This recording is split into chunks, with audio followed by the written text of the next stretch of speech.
Bonjour, je m'appelle Marie-Laure. Je fais des soins depuis plus de 20 ans.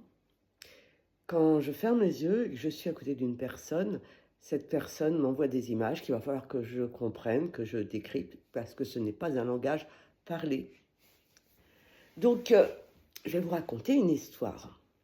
C'était tout début, peut-être dans la première année que je faisais des soins. On était à plusieurs en train de faire un soin à une dame. Donc j'avais mes mains sur elle parce que je faisais du Reiki à l'époque.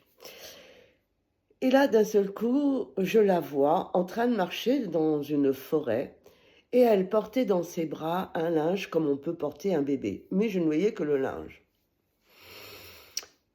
Et elle marchait tranquillement dans cette forêt. Donc moi, je suivais ce film, entre guillemets.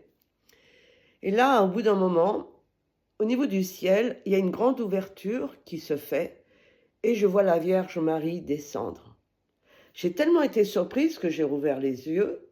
Et je me suis dit, non, il faut que je continue. Je referme les yeux, je la vois toujours marcher dans la forêt. Et je vois la Vierge Marie qui descend d'une grande ouverture céleste, comme on peut dire. Et la Vierge Marie vient vers elle et prend ce petit ange qu'elle avait dans les bras et s'en va. Et au moment où la Vierge Marie remonte, il y avait un petit garçon de 4-5 ans qui se retourne et qui fait donc au revoir de sa main à sa maman. Et la Vierge Marie disparaît avec l'enfant par cette ouverture céleste. Donc cette petite dame, quand je lui ai raconté ma vision, elle avait eu des jumeaux. Et sur un des deux enfants a toujours été malade et hospitalisé. Et il est mort vers l'âge de 4-5 ans. Donc elle a fait des thérapies. Ça a été très très dur pour elle. Son fils qui est vivant avait 25 ans. Et c'était le jour de la fête des mères. Elle était un peu en froid avec son fils. Et là, son fils l'a appelé pour lui souhaiter une bonne fête. Et il lui a dit, je ne sais pas ce que tu as fait, mais je me sens libérée.